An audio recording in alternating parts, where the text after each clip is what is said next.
Kami pada hari ini mewakili Dewan Pemuda PAS Malaysia dan seluruh rakyat prihatin menyerahkan satu memorandum bantahan berkait dengan isu karikatur yang telah disiarkan dalam utusan Malaysia pada 15 Jun yang lalu di halaman muka surat 15 yang juga berkait dengan bertajuk kes jenayah rogol ataupun kekeliruan kes rogol dalam bentuk karikatur, yang mana dua karikatur itu menggambarkan yang pertama, laporan seorang perempuan yang didakwa telah dirogol, kemudian mengadu kepada seorang yang berjubah berserban dan digambarkan sebagai seorang tok pengulu telah meminta 4 saksi, dan oleh kerana wanita itu gagal mengemukakan 4 saksi kecuali rakaman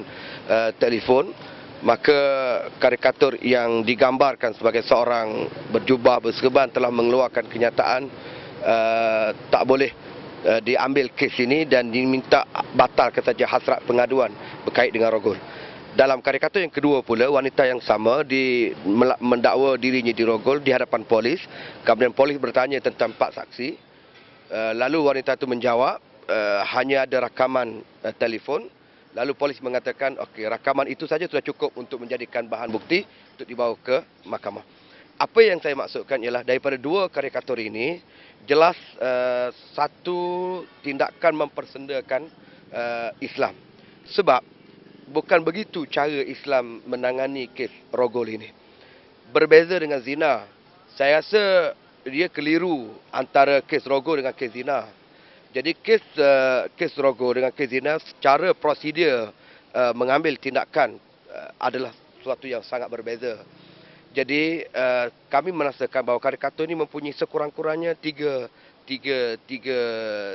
perkara lah. Yang pertama, mempersenda hukum Islam itu sendiri.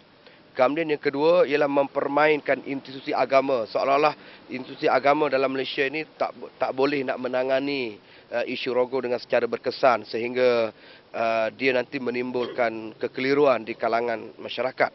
Kemudian yang ketiga ialah menimbulkan keresahan di kalangan masyarakat awam tentang bagaimana fungsi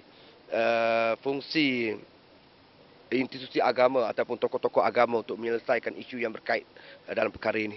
Jadi karikatur ini telah menimbulkan keresahan di kalangan masyarakat awam, maka kami datang untuk membuat bantahan dan yang kedua untuk mendesak supaya utusan Malaysia segera memohon maaf kepada seluruh umat Islam secara terbuka, dan yang ketiganya ialah supaya mengambil tindakan kepada pelukis karikatur tersebut.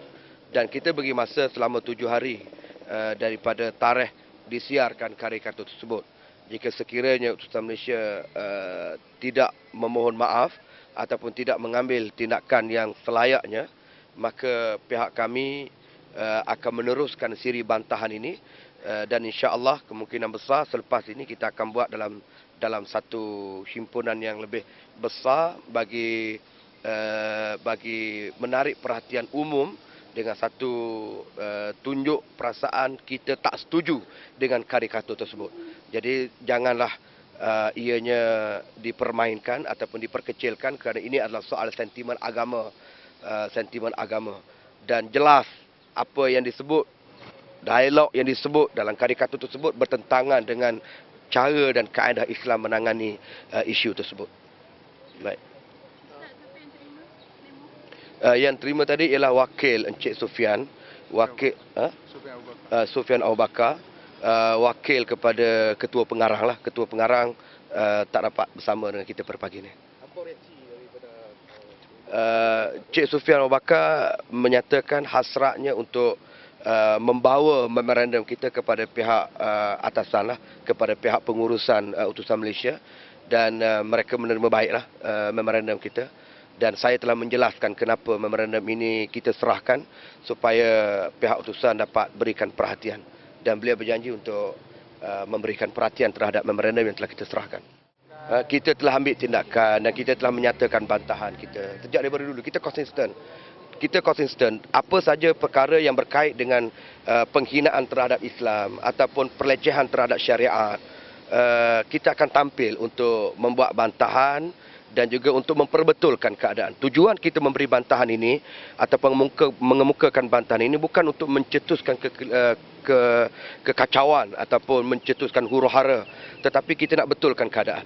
Yang pertama, supaya orang yang mencetuskan penghinaan dan persendaan terhadap Islam ini sedar bahawa tindakan mereka dibantah, tindakan mereka tak dipersetujui oleh rakyat dan mencetuskan rasa runsing.